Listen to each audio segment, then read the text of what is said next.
Hi అండి.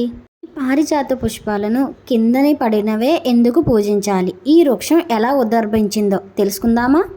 ఈ పారిజాతి వృక్షం సాక్షాత్తు విష్ణు స్వరూపం. ఈ పుష్పాలతో పూజించడం వల్ల భగవంతుడి అనుగ్రహం పొందుతాము. పురాణాల ప్రకారం చూసుకుంటే పారిజాత వృక్షం సముద్ర గర్భం నుంచి ఉద్భవించింది. అనంతరం ఈ వృక్షాన్ని విష్ణుదేవుడు అంటారు. ఈ వృక్షాన్ని స్వర్గానికి తీసుకొని వెళ్ళగా ఆ తరువాత ద్వాపర యుగంలో సత్యభామ కోరిక మేరకు భూలోకానికి తీసుకొని వచ్చారు.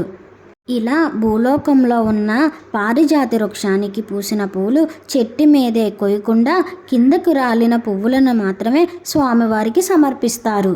మనం చూసుకుంటే సాధారణంగా ప్రతి వృక్షం భూమి నుండి వస్తాయి, కానీ ఈ పారిజాత వృక్షం మాత్రం సత్యభామ కోరిక మేరకు స్వర్గం నుంచి భూలోకానికి వచ్చింది. ఈ వృక్షం నుంచి పూసిన పూలు మొదటిగా భూమిని తాకిన తరువాతే భగవంతుడికి సమర్పించాలి. అందుకోసమే ఈ పారిజాత వృక్షం కింద ఆవు పేడతో అలికి నేలపైన రాలిన పుష్పాలను వేరుకొని భగవంతుడికి సమర్పిస్తారు. ఈ పారిజాత పుష్పాలు రాత్రి సమయంలోనే పూస్తాయి. మంచి సువాసన వస్తుంది. తెల్లవారుజామున ఈ పూలన్నీ కిందకు రాలుతూ ఉంటాయి.